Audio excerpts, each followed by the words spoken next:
The National Disaster Risk Reduction and Management Council has approved a resolution recommending to President Duterte a Luzon-wide state of calamity following the widespread devastation caused by recent typhoons that hit the country. The NDRRMC approved the declaration during an emergency meeting, which also discussed the various impacts of the recent typhoons and early recovery actions. Meanwhile, an executive order that will form a Build Back Better task force is now being drafted. The task force will implement immediate solutions to disaster rehabilitation and recovery of typhoon-hit areas. The details from Meleles Moras.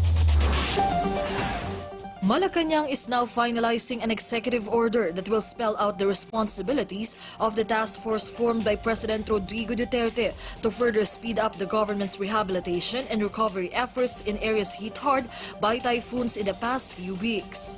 According to presidential spokesperson Harry Roque, the group, which will be tagged as Build Back Better Task Force, will be headed by Executive Secretary Salvador Medialdea, with various agencies as members.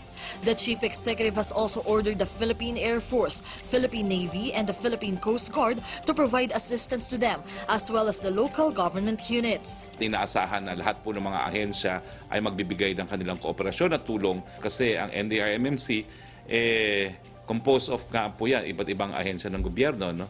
Pero siyempre, direkta na si ES na magsasabi, ng pondo, DBM, and National Treasurer, please release the funds. Ganun kadali na po yung proseso. But while waiting for this, the National Disaster Risk Reduction and Management Council has now also agreed to recommend to the President the declaration of state of calamity over the entire Luzon to further address the impact of successive calamities. Malacanang said, let's all wait for the President's decision on the matter.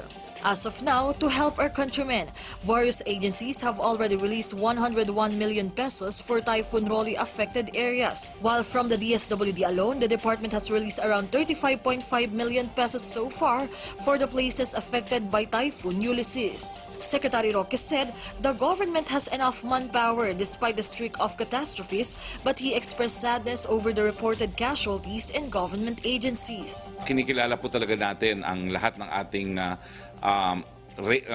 rescue and search frontliners, no? Nagpapasalamat po ang Pangulo at ang buong sambayanan sa kanilang kagitingan at sa kanilang katapatan, no? Na sa kabila ng pagsubok nandun po sila, no? Binubuwis ang kanilang mga buhay. Meleles Moras for the Nation.